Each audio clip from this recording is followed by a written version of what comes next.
Hello friends, চলে এসেছি একটা নতুন ব্লগ নিয়ে। যেহেতু কালকে ছিল রাখি পূর্ণিমা, তো এটা আমার ভাসুর। দেখো, আমি এই দাদাকে রাখি পরিয়ে নিচ্ছিলাম।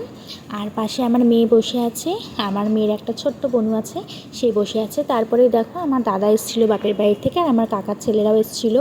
ওদের সবাইকে আমি রাখি পরিয়ে মিষ্টি খাইয়ে দিচ্ছিলাম। আর প্লেটে আমি রাখি নিয়েছিলাম, প্রদীপ নিয়েছিলাম, ধান দুব্বো আর চন্দন, আর নিয়েছিলাম মিষ্টি দই। যেহেতু মিষ্টি দইটা শুভ, ওই জন্য মিষ্টি দইয়ের ফোঁটা, চন্দনের ফোঁটা দিয়ে দিচ্ছিলাম সবাইকে, আর প্রদীপের শিখা দিয়ে দিচ্ছিলাম। তো আমি আমার 3টে ভাইকে রাখি পরিয়ে নিয়েছি, ওদেরকে আমি গিফট দিয়ে দিয়েছি, ওরা আমাকে রিটার্ন গিফট দিয়ে দিয়েছে।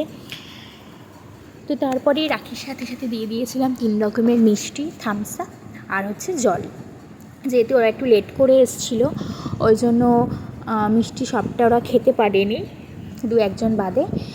আর তারপরে কি দেখো, আমার জামাইবাবু, জামাইবাবু কিন্তু অনেকটা রাত করে এসেছিলো, প্রায় 9টা 9:30। তখন জানি পূর্ণিমা ছেড়ে গেছিলো, কিন্তু কিছু করার নেই, কাজে ছিল, ওটাও একটা ইম্পর্টেন্ট। তো ওই জন্য লেট করে এসছে।